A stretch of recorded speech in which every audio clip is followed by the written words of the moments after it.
"Watch out, Grandpa. You might shoot your own foot." Someone chuckled as the elderly veteran's hand shook while loading his magazine. Another person snickered, imitating the tremor, and joked, "He can't even hold the grip properly." The old man remained silent, but 2 lanes away a Navy SEAL recruiter overheard their mockery. With authority in his voice for all to hear at the range, he declared loudly, "Show some respect. That man trained legends. If you believe that true skill never fades with time, command respect." Donald Don Pierce never thought of himself as extraordinary, just a man who had fulfilled his duty. At 83, the mirror reflected someone whom time had shaped and weathered. His silver hair was trimmed in a military style, and despite decades of arthritis settling into his joints, he maintained a parade ground posture as straight as ever. Every month, regardless of rain or shine, he made the journey to Clear Point Range not out of nostalgia, but necessity to stay connected with who he once was. It served as a reminder that some skills persist even when one's body begins to falter. This Thursday followed suit, arriving early with his trusty 1911 securely housed in its worn leather case.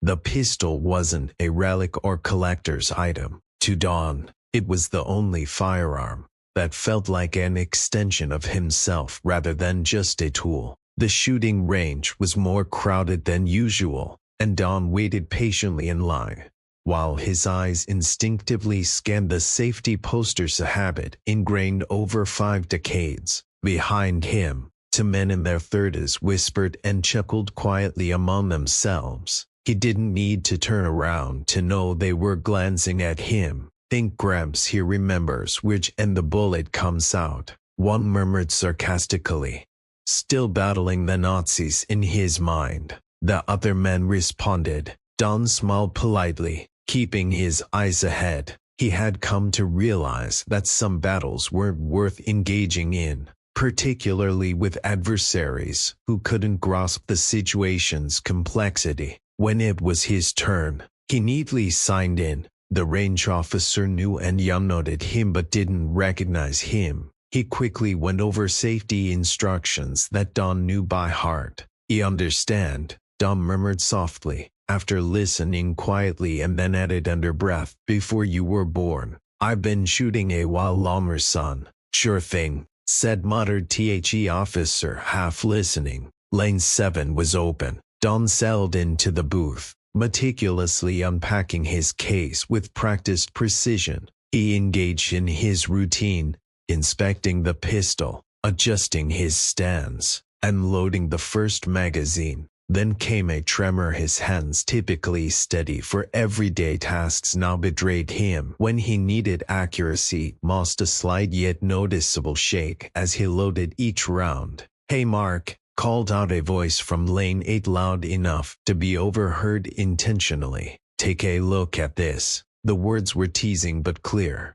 "Be careful there, Grandpa. You wouldn't want to shoot yourself in the foot." Don continued loading the rounds, his focus intense as his knuckles turned white. Someone joked about how he could barely hold onto the grip, and wondered aloud if they should call a medic now or wait for him to misfire, prompting laughter from those around. A phone camera captured the scene, documenting Don's trembling hands. He ignored their presence completely. Instead, he concentrated on finishing what he'd started, snapping shut the magazine with practiced ease and chambering the first round effortlessly, despite still shaking as he raised the pistol and secured both hands around it firmly and aligned with his target. A half-century of muscle memory took over in an instant.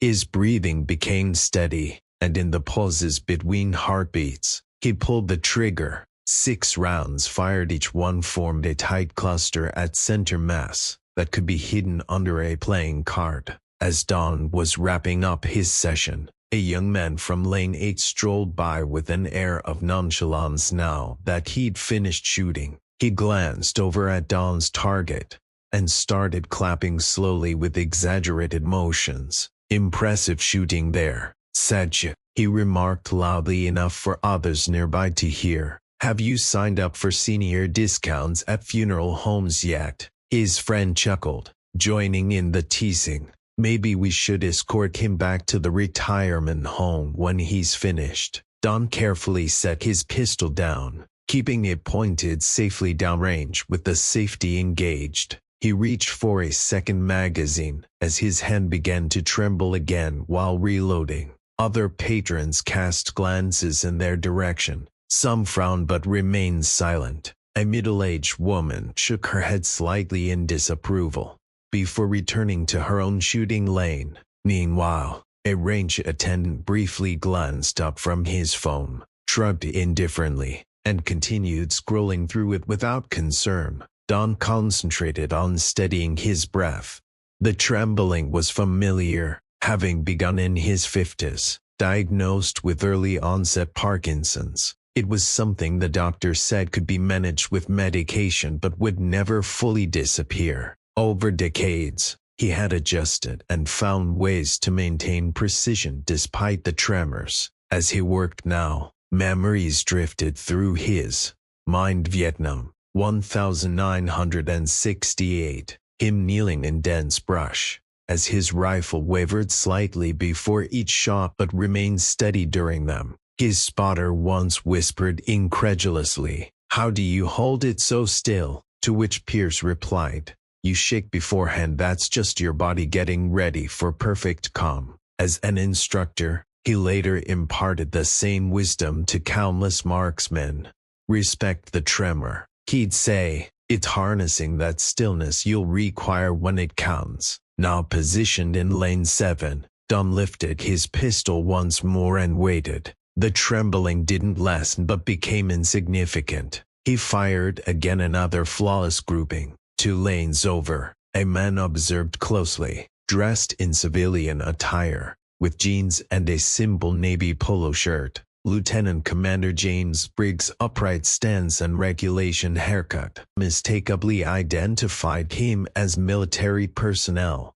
As a SEAL recruiter touring multiple installations in the region, he frequently visited local shooting ranges to scout for potential talent. The old man's stance drew his attention. There was something about the discipline of his movements, the deliberate pulse before firing that many civilian shooters never mastered, and how he maintained form. Despite an obvious tremor, Briggs took out his phone and rapidly typed, "Don Pierce, an Army marksman. Due to the range's weak Wi-Fi signal, the results loaded slowly." An article from an archived military database emerged, detailing the career of Master Sergeant Donald Pierce. From 1965 to 1993, he was a distinguished marksman and decorated sniper who served in both the Vietnam and Gulf Wars. Notably, he developed the Pierce method of positional shooting that special operations units around the world have adopted. During Operation Desert Storm, he trained over 140 SEAL snipers in advanced protocols. Briggs shifted his gaze between what was on his screen and the elderly man quietly reloading at lane 7. Same individual being ridiculed by fellow shooters.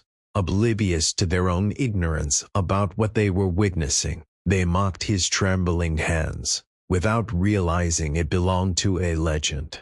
If this resonates with you, comment unfair. Lieutenant Commander Briggs slipped his phone into his pocket and walked confidently across the range. His presence drew the attention of several shooters, who instinctively responded to his military demeanor. Despite him being in civilian attire, he came to a halt right beside the two men who had been mocking Don as they returned to their lane with new targets. Without glancing at them, Briggs issued a command in a clear, authoritative voice honed through years of leadership. "On your feet." The commanding tone in his voice caused them to instinctively stand taller, though confusion soon appeared on their faces. "That man over there is Master Sergeant Donald Pierce," Briggs said, indicating lane 7. When I was 19 and training at Coronado, my shooting skills were honed using his techniques. Upon completing my advanced marksman trials, my instructor gave me a laminated printout of his target groups. It's the benchmark we all strive for. The entire range fell silent. Even those with ear protection could feel the change in atmosphere and stopped to observe intently.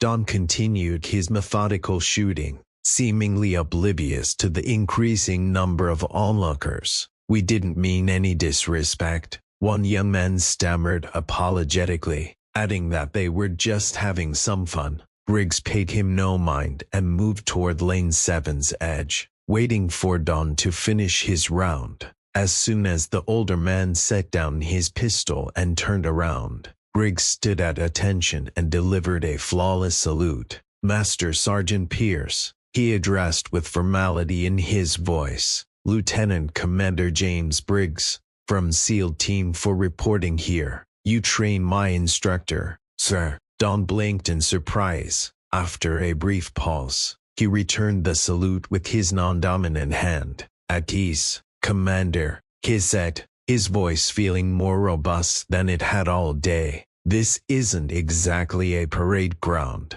Briggs responded respectfully. "Some men deserve the formalities." He then turned to address the now silent range, ensuring every word was heard clearly by everyone present.